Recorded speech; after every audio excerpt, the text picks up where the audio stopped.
Uh-oh.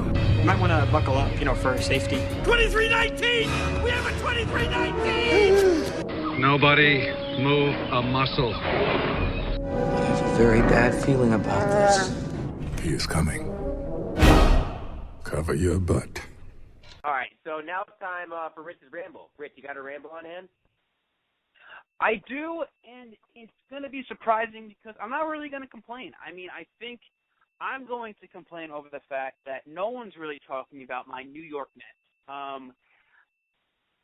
I guess people are going to say, Mike, why can you possibly be talking about them right now, mid-September? They're out of it. They're a joke. They're the Yankees' little brother. But let me just say this. We're sitting here. It's September 10th. It's not going to be when this podcast comes out, but we're sitting here September 10th. The podcast will be out tomorrow, September 11th. So 11:07 at night, and I'm sitting here. The Mets are 4 games under 500. They have won 8 out of their last 10, and no one's talking about them. It's like they just fell off the planet. I think I might be the only one. I have Mets. I have people who are Mets fans. I have friends who are Mets fans that want to see Terry Collins gone, manager Terry Collins is completely gone, and 2 think the season was a waste. And me personally, I like what the Mets did this season.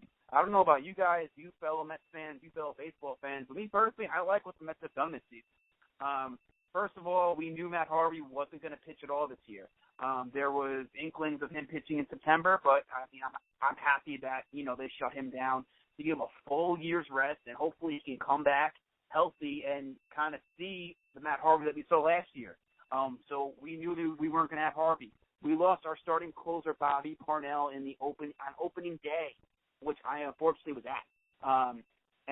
So we knew. So after the first day, we knew we were going to be without our closer. But injuries happen to every team.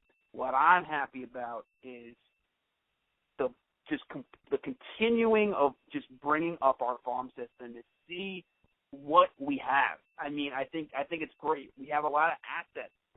But look at the players who have come up and got some big league experience here. Travis d'Arnaud, our catcher, who didn't get much big league experience, he was bad for a while in the beginning of the year. They sent him down to AAA. He hits 400 in AAA, comes back, and has had a fantastic year. Wilmer Flores, he's been shaky, but you know what? He's starting to come into his own at second base. Herrera, which we got when we traded John Buck and Marlon Byrd, has come up, and he is a fiery guy who can really play the field. You got Kirk Neuenhuis, who we know has a lot of power. So this goes on and on and on. And no one talks about it. Everyone wants to bash Sandy Alderson about killing our payroll, which I completely agree. I think the payroll should not be $84 million. It should be more. But he was the one who decided to pick Lucas Duda over Ike Davis. And that Lucas Duda has had his best year of his career this year.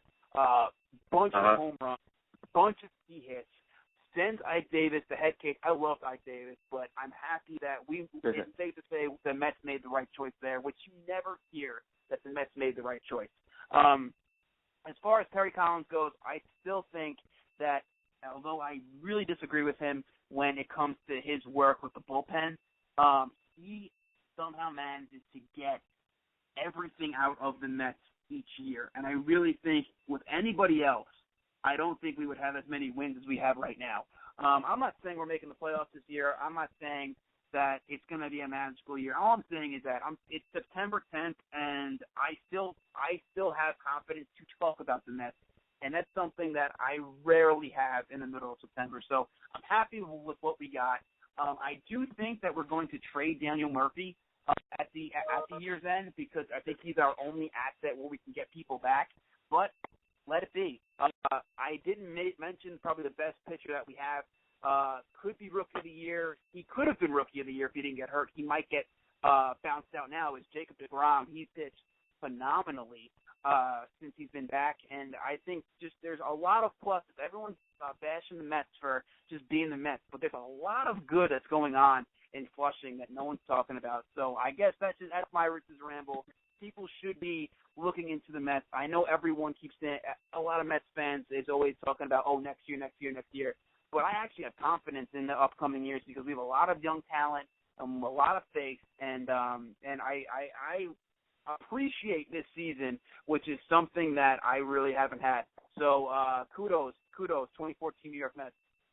I am happy for you. I'm genuinely happy for you and all Mets fans because I agree they've played well as the season's gone on, and listen, their future looks really, really bright. You're going to have a young pitching staff that I think can match up with the likes of Atlanta and Washington, who has a great staff. Listen, that division is going to be really competitive because next year I could see the Mets competing for a wild card spot. You got the Braves, who are always good. You got the Nationals, who are great. And you got the Marlins, who have done well this year without their eighth pitcher, possibly, arguably, the second-best pitcher in the National League behind Kershaw and Jose Fernandez. And then you're going to have the Phillies, who suck. So it could be a 4-team race, except for the Phillies, who are just god-awful. And as long as the Marlins don't get rid of Giancarlo Stanton, the NL East is going to be very interesting next year. Yeah, it is. I think it's from top to bottom. I think it's definitely a good division, and for me, I'm excited. I might be a little too optimistic, but obviously guys like Dendecker and all these young guys just got me in Mets fever. Just got me in Mets fever there, Cinco. I really can't deny it. Late season Mets fever, something Mike Ritz has not had in a long, long, long time.